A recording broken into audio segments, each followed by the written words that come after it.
Pano ndi Nyasa VoiceBox malo amene ndithu amalawi ambiri amekapo maganizo awo akukhosi pa nkhani zokhudza ndale kuyendetsa bwino kwa dziko komanso kutsatira bwino kwa malamulo. Ndiye lero tabweranso ndi bambo Samuel Lwara, iwowa ndithu abwera poyera kuti akusapota wachiwiri kwa mtsogoleri wa dziko lino olemekezeka Saulos Chilima kuti adzatenge mpando wa upresidenti mu chaka cha 2025. Tekulankhula kwawo Lwara lero akunena kuti iwowa ndithu sakusiya kumemeza anthu kuti akavotera Chilima ndipo iwowa sadzasiya kusapota vice president Chilima ngati presidential candidate mu zisankho za zaka zamawa.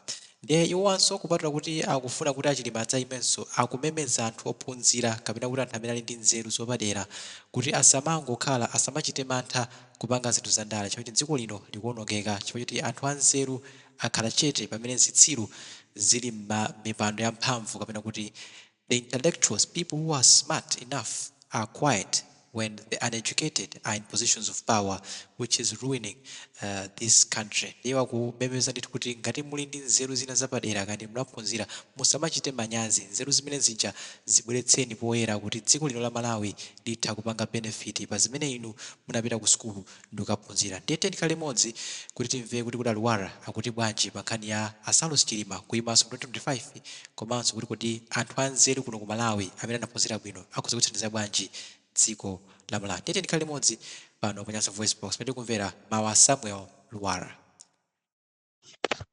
Yes, my comrade, good evening, everyone. Kwa mwaswera bwanji, kwa America, and good morning, whatever. So many issues. I think everyone is busy, but me, I'm too busy responding to people like that. And it's good that today I've been with the kandanza to our Ophunzila kwambiri, my doctors, kamunga chule. Thank you very much that ametachiza nawo limodzi leroli. I know some they get information from this forum. So many things. Malawi panopa think itaseguka. And what is happening ku Malawi, I'm happy that and Ophunzila omwe timapasa ulemu tanapita ku skulu now samba kuvomereza campaign yanga kuti no, we need somebody. And looking at my candidate, I met now 2025. Chilima still stands a chance of being the 7th president of this country. And I'm happy, my analysis, amendra ndira kwanza to Ophunzila, my investors, College of Medicine, Mzuni, autambiri. So many. Kwanu kongari kuli anthu ophunzira amalawi pa group up. If you have got educated people, try to be closer to them. Listen to what they're saying about what I'm doing. Very good recommendations. I'll peleka my analysis abwino. Because there's no need kumala kulokando and Ophunzila. And Ophunzila, our bad governance bas kumachita squeeze. Kumakanga and opanda pache mziko. We need a lot of contribution from our intellectuals. These educated people are our and that Ophunzilano. This is your country. You went to school to help us, to help this country.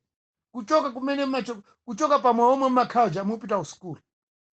Paka mwamaiza kuma invest, mwena munima PhD. Ambili mwaini munima PhD. And mkona, and andale ameneti kwa ika pa mipano andale. They're not as more educated as you are. And Ophunzilano. So when we're campaigning in Malawi these days, tent is one and Ophunzilano, don't fear anything. Njito zanu zaenda bwino. Poka, if the people are going to formulate our policies in parliament, then those indicate omwe mkuzofana na nzeru. Let's put the educated people in positions. Inu mkamo pandale yai. No. I'm happy that Danuso Anzatu Otim Napitock School, kuma university, my group one, I mean my lectures, my doctors, Miss Pataram. I'm happy that you also feel the pain. This message comes to That's very good. This is our country. You can go kapuza maiko kunja ukatenga ma degree, ma masters anu kumaiko kunja, but you will be buried in Malawi. And the day mutazagidwe manda, ndiwe mtazaziwe, antata kupelekeze naja. Kutikaone kwa Dr. Uji, tikaone kwa profe kwa professor chakuti. And it's those people amene takaona kuti munthu wophunzira yense uja taona ni kumuzi kwawo ku Malawi kumene kulili. So it's up to, this is our time. And my campaign is good yati mukuvesa bwinobwino. Ine sindibwera mbuyo ya. We need the only person who can help this country is Saulos Chilima. Nobody else. Kaya wamata professor of law apita mtalika tafufuza skulu yawo si kulongosoka bwinobwino ya. That's why he's failing to manage the party. APM tu skulu yake yosaveka bwinoto. Even mtadi mufufuze ngakhala Matia is one of the fourth educated leader in Malawi. That boza. The man is not, yes, maybe he could be educated, but he's not a performer as compared to SKC. That's why SKC, and as APM, do change like a new professor. You got this young man from Nyasa College, Saulos Chilima, the vice president. Kumlowesa ku DPP uko, and kumpanga pita kukoza, kukulowa paka mbomu. So, kwa MCP chimozi. Achakwera kwa MCP kunalibe, mutu ophunzira wabwino, nga Saulos Chilima. We failed. We tried Mia. I don't know. May so rest in peace. Cannot be the school budget. But what I can say here in simple terms is like this. I'm happy that Malawians, Ophunzila and Zatu, Tisinthe Kumaso, we need you for this change. We need you to transform this country from where we are. We need you people to be respected. My judges, I'm happy that also you are listening to what I'm saying. This is your country. You have been driven by these people who have not even gone to school and they claim themselves to be wise politicians. Yet in their brains, they have got nothing. I bet you chose mamutima home.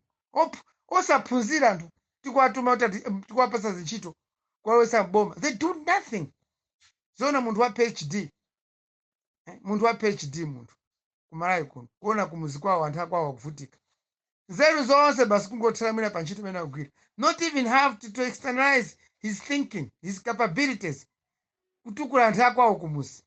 We need you people to change our politics and Ophunzila. So today, guys, I was quiet. Today is for the first time. The cream of Malawians and it approached nacheza nao kwambiri kuno kuzimba. And fundo zabwino kwambiri.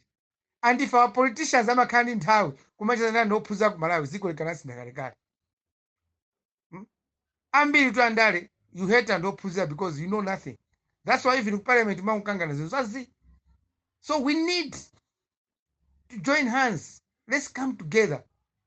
Every region kakumpoto kotimela kuti sizatusa msogolere. But usogolere watu as collective katika my ideas watu pamozi kuno kumpoto. Kusentral region also guess my ideas zao pamozi. Kumwena chimozi. Eastern province kumozi. 30 zero zatu pamozi. This country will change. Within a year, Malawi has a clever map. But and Ophunzila, if you are becoming so selfish, that means you are letting these brutes, people who know nothing, could just take my position bomber and make decisions for you. And by the end of the day, you suffer. So you went to school, quite okay. Because the moment you retire and join us, hey, life is tough. Ask the few retired people, Zaka 5 Zapitas. See them how they live in their houses. So I'm happy that the intellectuals in Malawi, the elite people in Malawi, Wanpanga praise Kwambiri. You have really thanked what I'm doing. And you say you have that support for me. Cinema bisa support. Kumalawi panopa palibe yoti zibisana mau. Dziko lisi kulemera. Dziko lisi kutukuka. Mukama bisa mau anuwo kuti you are fearing somebody, you are fearing a politician. Kuti wapundalo antipweteka. Dibwino antipweteka komali mbuli. Titazwali ni mbuli. Shwa mundu opweteka nzake pandali ni mbuli imene yoyo. And we don't want mbuli to be in the system of government starting for 2025. Because you can only in 2025 Chilima kutazapange bwino.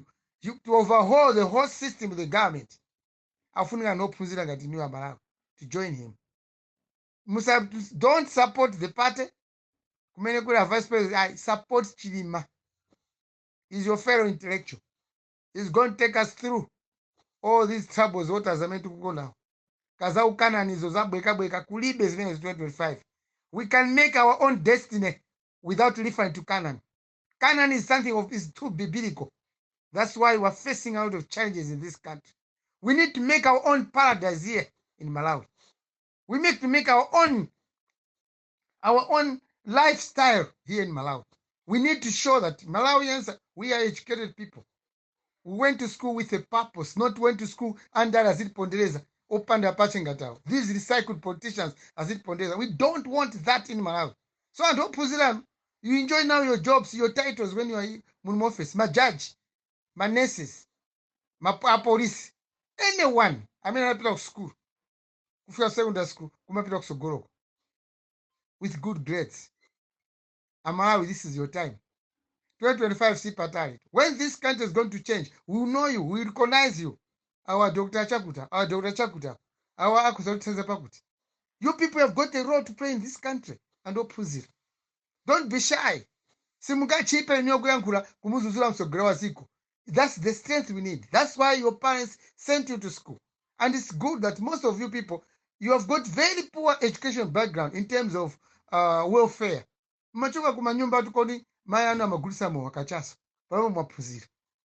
want to leave your people yet you have got the education that can change this country. We need that skill. Apart from reading books, apart from that vast knowledge you have, let's join hands, join me, let's campaign for the vice president. 2025, because this 2020, our Alipo Pano power has completely failed, just like APM. Even if they can preach and awatafuna taime akwafuna taime asogolo leperawo ndi anthu aulesi opanda nzeru, people who don't have knowledge, people who have learned nothing from the education that they acquired or obtained somewhere. Mina naphunzira koma ambiri bwana siwophunziranso amene akutipasa headache muboma. So we need you people. Ophunzira, I encourage you. Ine ndikaphedwa inu mulipo, I know muzapiriza ntchito imene koma sandiphaso yayi. I will die unless matter wa bomb. It's when I'm going to die. Panopa zokufa ndemu iwaletu sindifa, because I know mukandipasa poison my daughters akandichiza kuchipatala. The people who want this change, they'll take me to the hospital or they treat me in the hospital. So I'm happy today. That's why I've been very busier than ever before. This has been good. People traveling all the way from Lilongwe, coming to Mzimba, trying to give me all that support. The support I'm getting, I can't just keep quiet. I tell you, Malawians, this is your country. Everyone must wake up. Don't sleep when you have knowledge. We need that knowledge to change this country, to build this country, to develop this country, to change our political thinking, which is just too dull. So I'm happy. Ndupanga report per group up. Sulimango Karea. People travel all over to chase. And for the people of Mzimba, I know you have got that very bad attitude and Mzimba. Sanje too much. But in Sanje, there's nothing. Mukapanga Sanje 1 million years, Mzimba district will never develop. Mukoza unena zabili vautes vinandi mukawanda Mzimba. Mzimba cannot develop the way you think.